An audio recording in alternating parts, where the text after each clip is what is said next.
जय हिंद दोस्तों। स्वागत है आपका अपने चैनल गुरुकुल में। तो दोस्तों, आज से हम आप सभी के लिए पशु परिचर 2024 के एमसीक्यू लेकर आए हैं। इन एमसीक्यू में हम आपको पशु परिचर के पार्ट ए और पार्ट बी के मोस्ट इंपोर्टेंट क्वेश्चन करवाने वाले हैं, जो 21 सितंबर वाली परीक्षा के लिए इंपोर्टेंट होने वाले हैं। तो दोस्तों, अगर आप हमारे चैनल पर नए हो और अभी तक आपने हमारे चैनल को सब्सक्राइब नहीं किया तो चैनल को सब्सक्राइब कर लेना और इस वीडियो को लाइक करके अपने दोस्तों के पास शेयर कर देना। चलिए दोस्तों, हम अपना समय बर्बाद ना करते हुए अपना पहला क्वेश्चन करते हैं। तो हमारा इसी सेशन में दोस्तों हम आपको पार्ट ए और पार्ट बी दोनों के क्वेश्चन करवाने वाले हैं। फिर हम अगले सेशन से हम आपको पार्ट ए के अलग क्वेश्चन देंगे और पार्ट बी के अलग क्वेश्चन प्रोवाइड करवाएंगे। तो अभी तो हम इसमें दोनों क्वेश्चन लेकर आए हैं। आपको बताना है, पहले हमारा पार्ट ए और पार्ट बी होगा दोस्तों। पार्ट बी जिसमें 45 क्वेश्चन आने वाले हैं आपके। तो पहला क्वेश्चन है, राजस्थान की किस गाय को अजमेरी रेंडा के नाम से जाना जाता है? राजस्थान की वह कौन सी गाय है जिसे अजमेरी रेंडा के नाम से जाना जाता है? ऑप्शन है साहिवाल, गिर, मेवाती या थार पारकर। तो बताइए कौन सा राइट आंसर होगा इसमें आपको। तो कौन सा राइट आंसर होगा? अजमेरी रेंडा के नाम से कौन सी गाय को जाना जाता है? तो इसमें आपका राइट आंसर होगा गिर गाय को अजमेरी रेंडा के नाम से जाना जाता है। ध्यान में रखना, ऑप्शन बी राइट हो जाएगा इसमें। चलिए इसी के साथ अगला क्वेश्चन करते हैं। अगले क्वेश्चन को उत्तर देना है आप सभी को। तो हमारा अगला क्वेश्चन आ गया स्क्रीन पे।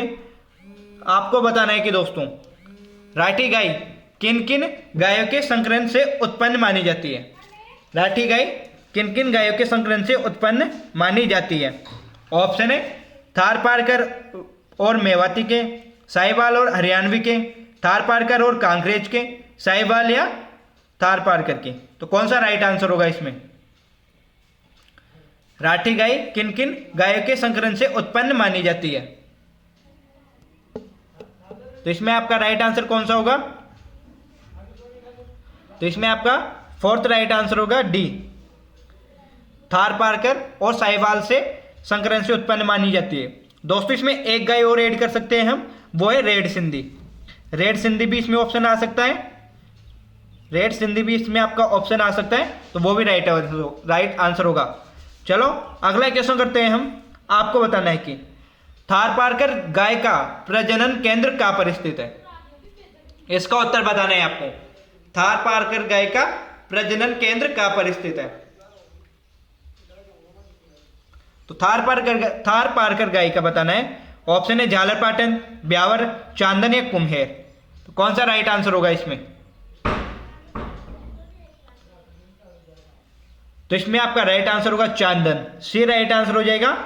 चांदन में है। चांदन कहां पर है? जैसलमेर में। जैसलमेर में है चांदन।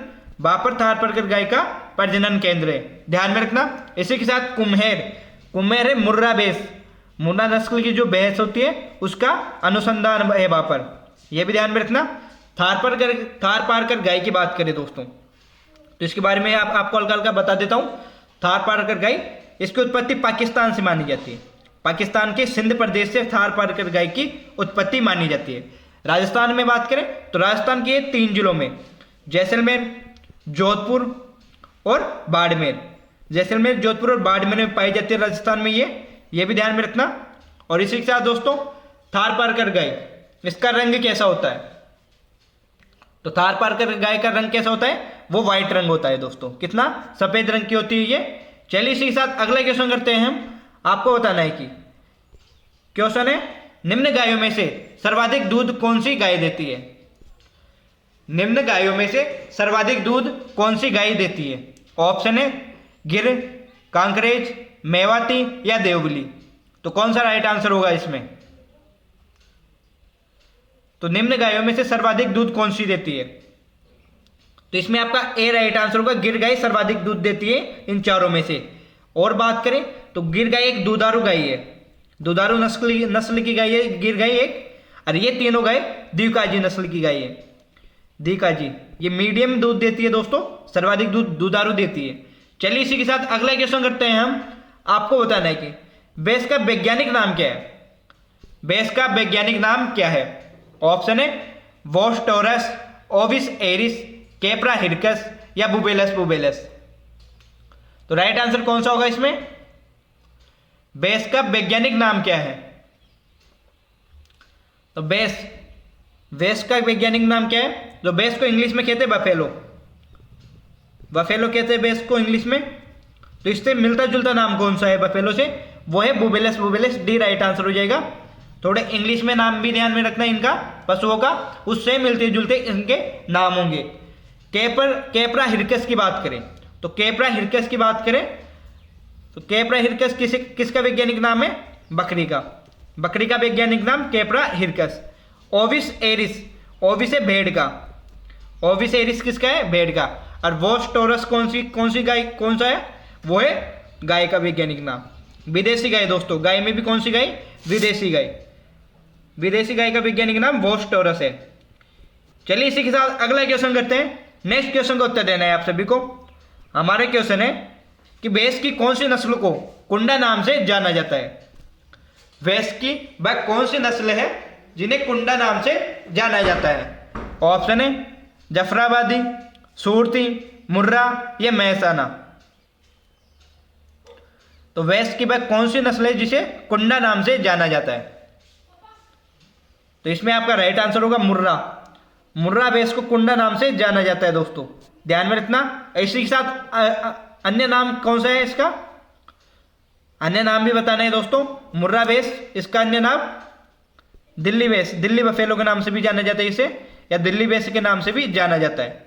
मुर्रा भैंस की उत्पत्ति की बात करें तो इसकी उत्पत्ति कहाँ मानी जाती है? हरियाणा के हिसार में। हरियाणा के हिसार में इसकी उत्पत्ति मानी जाती है। चलो इसी के साथ और बात करें इसकी तो मुर्रा भैंस सर्वाधिक दूध देने वाली भैंस है। भैंसों में सर्वाधिक दूध देने वाली भैंस कौन सी है? मुर्रा भैंस है। चलिए इसी के साथ अगला क्वेश्चन करते हैं हम।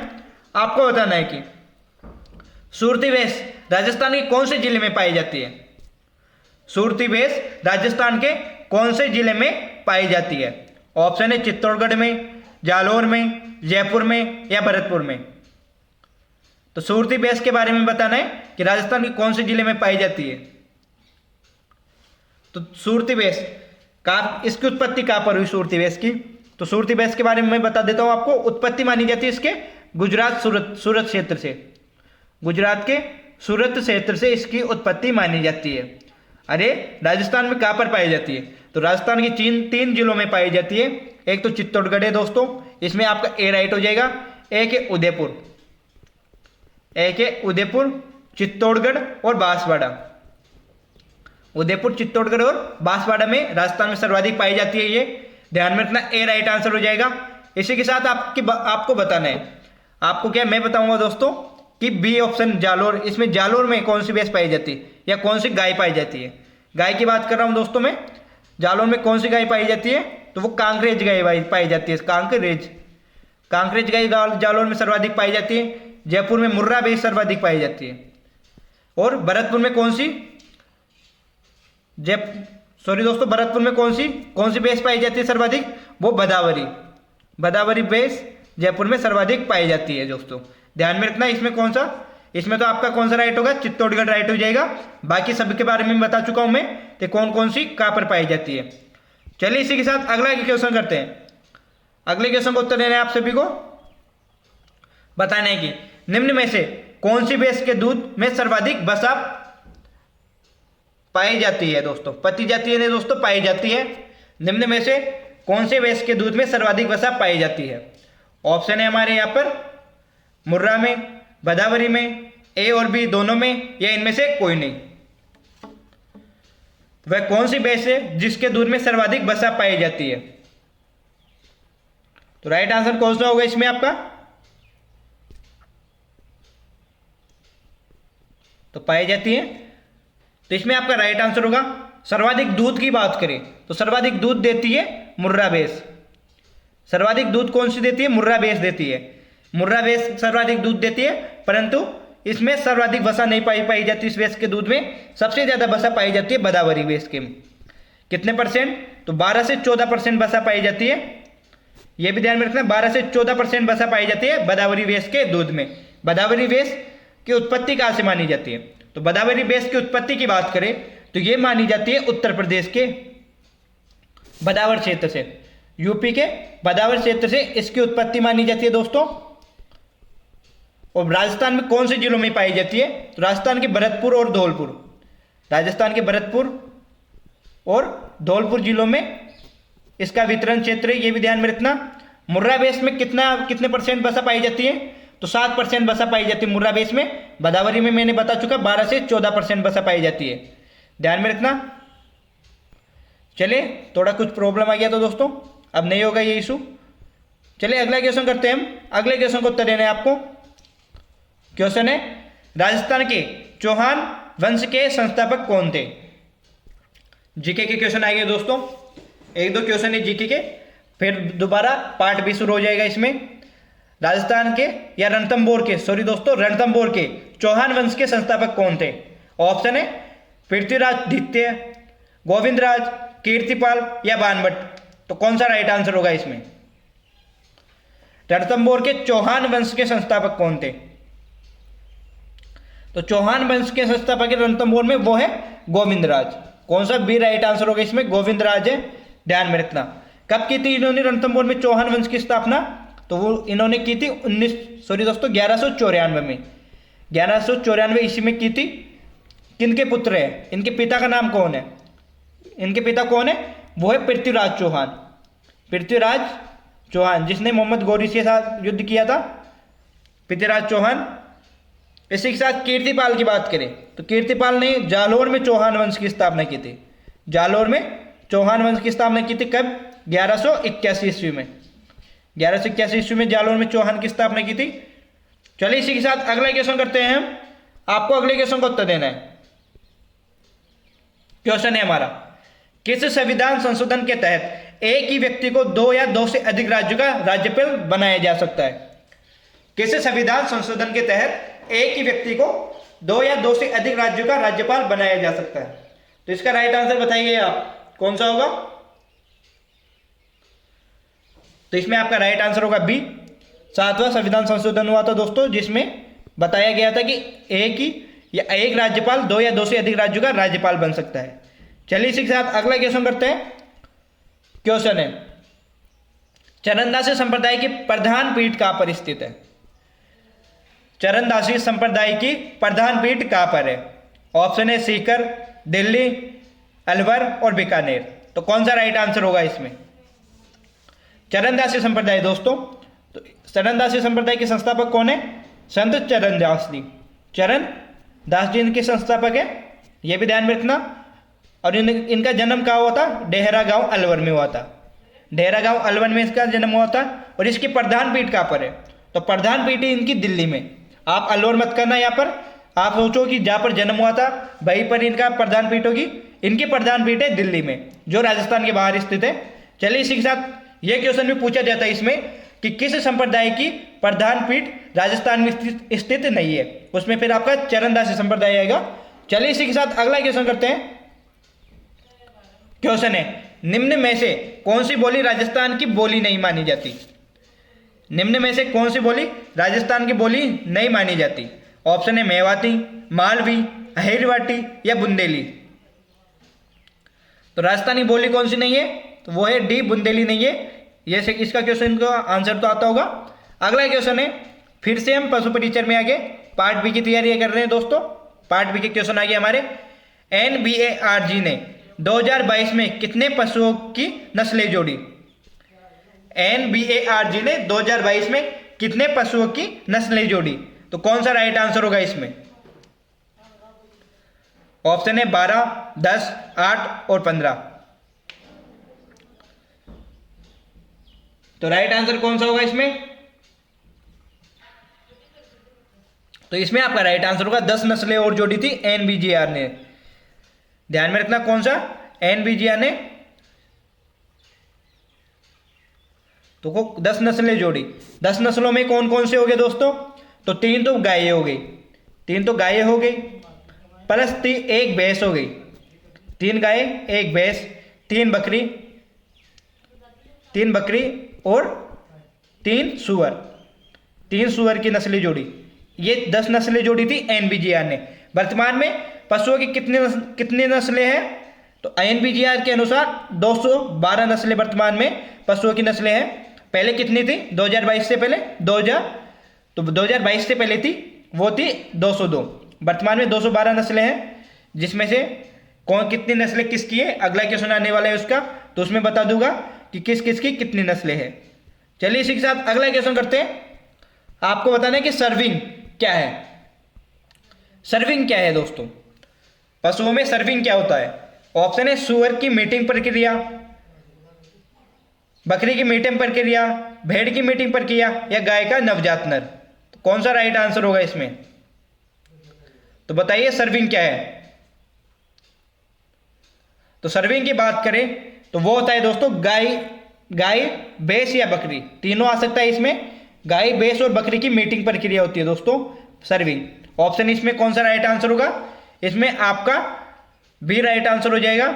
इसी के साथ भेड़ की मीटिंग प्रक्रिया को क्या कहते हैं? भेड़ की मीटिंग प्रक्रिया कहते हैं टपिंग।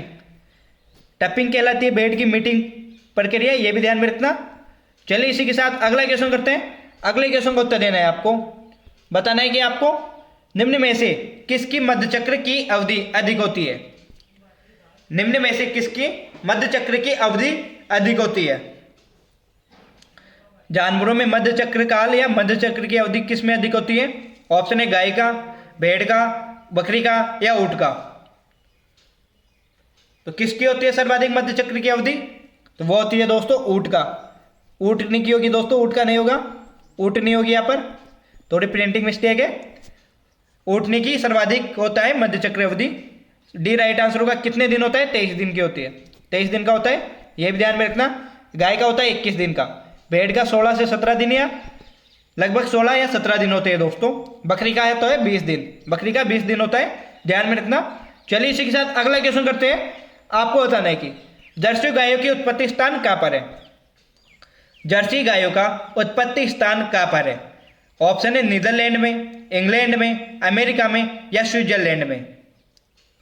तो बताइए कौन सा राइट आंसर होगा इसमें? जर्सी गायों का उत्पत्ति स्थान तो वो है दोस्तों England. Option B right answer होगा। इंग्लैंड में जर्सी गायों का उत्पत्ति स्थान माना जाता है। नीदरलैंड में कौन सी? हॉलैंड फ्रेजियन नस्ल की गाय की उत्पत्ति मानी जाती है। कहाँ से? नीदरलैंड से। चलिए इसी के साथ अगला क्वेश्चन करते हैं। सॉरी दोस्तों, हॉलैंड नहीं होगा, हॉलिस्टेन होगा। थोड़े दिमाग में थोड़ा नहीं है यहाँ, हॉलिस्टेन होगा। हॉलिस्टेन फ्रेजियन की उत्पत्ति मानी जाती है नीदरलैंड से। चलिए इसी के साथ अगला क्वेश्चन हमारा है हरियाणवी गाय राजस्थान के कौन से जिले में पाई जाती है? हरियाणवी गाय राजस्थान के कौन से जिलों में पाई जाती है? ऑप्शन है उदयपुर और भीलवाड़ा, अलवर और भरतपुर, बीकानेर और जोधपुर, जालोर और बाड़मेर। तो कौन सा राइट आंसर होगा? हरियाणवी गाय राजस्थान के कौन से जिलों में पाई जाती है? तो हरियाणा की भी गाय पाई जाती है दोस्तों राजस्थान के भरतपुर और अलवर जिले में। बी राइट आंसर होगा। उदयपुर और भीलवाड़ा में पाई जाती है गिर गाय। उदयपुर और भीलवाड़ा में कौन सी पाई जाती है? गिर। बीकानेर और जोधपुर में मैंने बता चुका आपको, थारपारकर पाई जाती है। थारपारकर पाई जाती है। जालोर और बाड़मेर में पाई जाती है कांकरेज। ध्यान में रखना। 8 जिलों के बारे में बता चुका मैं, कहाँ पर कौन सी गाय पाई जाती है। अगला क्वेश्चन है हमारा, ऊँटनी का गर्भकाल कितना होता है? ऊँटनी का गर्भकाल कितना होता है? बताइए कौन सा राइट आंसर होगा?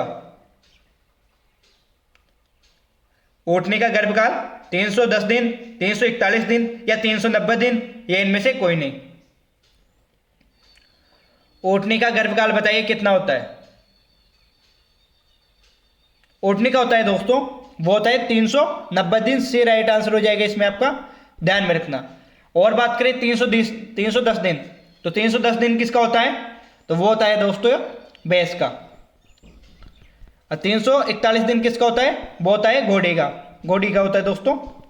चलिए इसी के साथ अगला क्वेश्चन करते हैं। नेक्स्ट क्वेश्चन का उत्तर बताना है आपको। गाय की किस नस्ल को सांचौरी के नाम से जाना जाता है?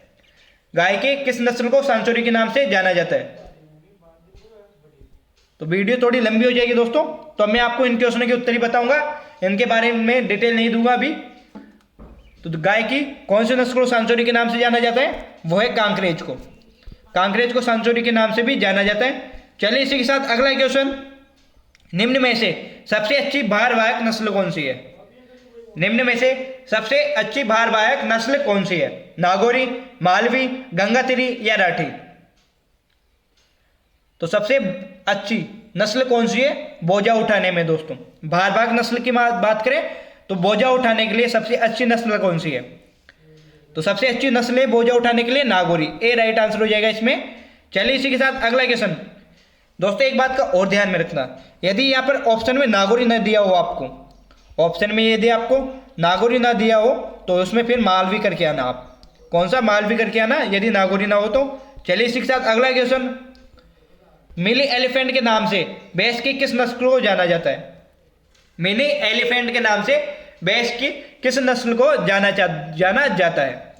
मिनी एलिफेंट, छोटा हाथी दोस्तों, स्मॉल हाथी होता है जो, तो उसके नाम से किसे जाना जाता है? तो इसका राइट आंसर होगा सी, जफराबादी को जाना जाता है। जफराबादी को मिनी एलिफेंट यानी छोटा हाथी के नाम से जाना जाता है। इसी के साथ किस कारण जाना जाता है? तो इसकी ढीली त्वचा होने के कारण, इसकी चमड़ी क्या ढीली होती है दोस्तों, चमड़ी ढीली होती है, इस कारण इसे क्या किस नाम से मिनी एलिफेंट के नाम से जाना जाता है। इसी के साथ एक और बात पूछे कि सबसे भारी भरकम सींग कौन सी भैंस के होते हैं? तो वो सबसे भारी भरकम सींग होते हैं दोस्तों, वो होते हैं जफराबादी के। आपने देखा होगा वो सींग थोड़े फैले हुए होते हैं, भैंस के दोनों तरफ से बाहर निकले हुए होते हैं, जो नीचे जाकर फिर ऊपर की तरफ आते हैं, वैसी वो भैंस होती है ये। तो थोड़े ध्यान में रखना, सबसे भारी भरकम सींग जफराबादी के होंगे। अगला क्वेश्चन, बकरी में गुणसूत्रों की संख्या कितनी है? बकरी में गुणसूत्रों की संख्या कितनी होती है?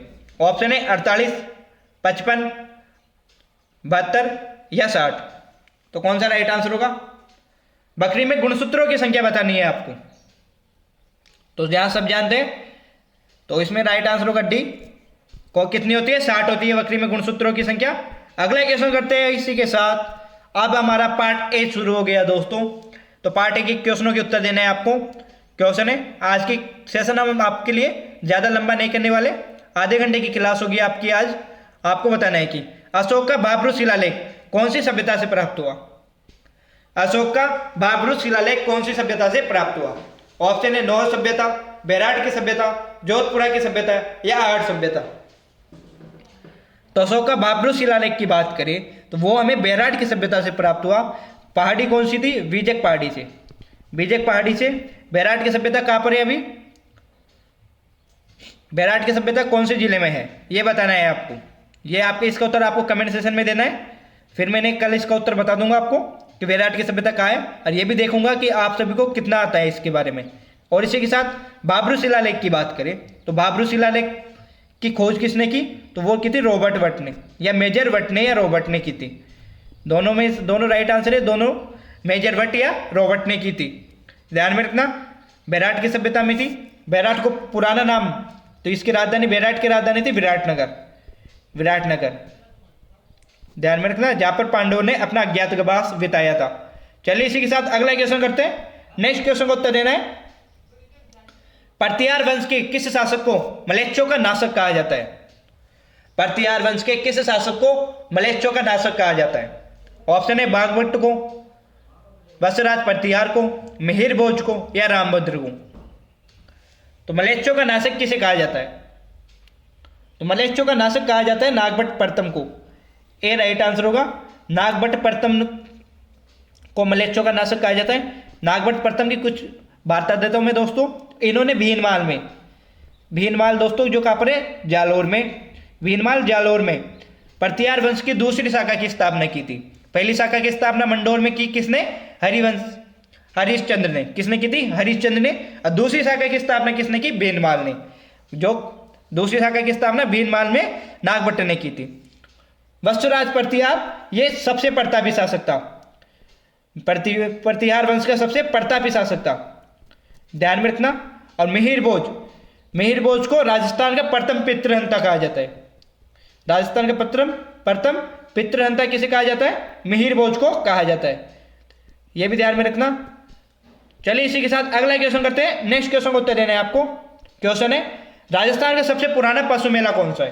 तो इसमें आपका ए राइट आंसर होगा मल्लीनाथ पशु मेला, जो तिलवाड़ा बालोतरा में पड़ता है दोस्तों। चलिए इसी के साथ अगला क्वेश्चन करते हैं। आपको बताना है कि दयाबाई का संबंध किस संप्रदाय से है।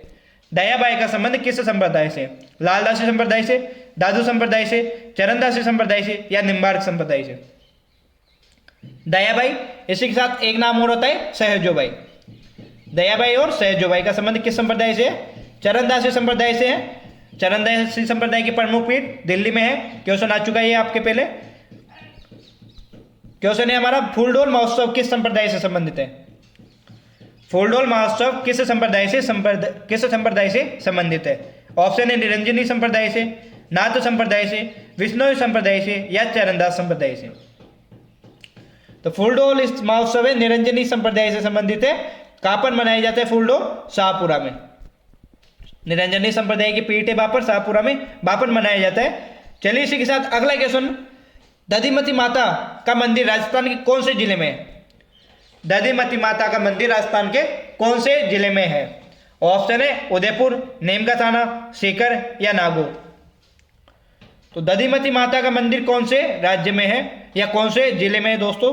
सॉरी, राज्य नहीं होगा, जिले में। तो वो है नागौर में दधिमती माता। गोट मांगलोर नामक स्थान पे है दधिमती माता का मंदिर। इसकी एक विशेषता है, इसकी विशेषता ये कि यहाँ पर झूलता हुआ स्तंभ है, झूलता हुआ स्तंभ है दोस्तों, ये ध्यान में रखना।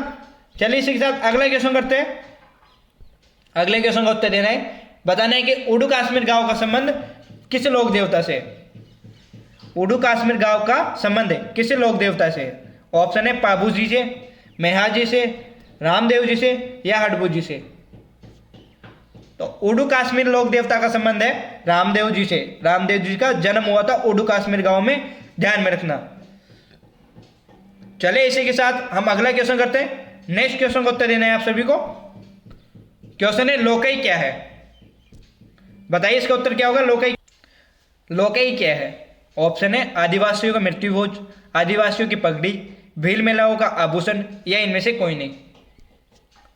तो लोकई की बात करें दोस्तों कि लोकई एक आदिवासियों का मृत्यु भोज होता है दोस्तों। आदिवासियों का मृत्यु भोज को लोकई कहा जाता है। यदि ऑप्शन में ये न हो, यदि ऑप्शन में ये ना हो तो ये एक विवाह का रिवाज भी होता है दोस्तों। विवाह का रिवाज भी होता है लोकई, ध्यान में रखना। शादी के बाद दूल्हा जब पहले बार खाना खाता है दोस्तों, जिस टेम्पो से दी गई नेक राशि लोकई कहलाती है।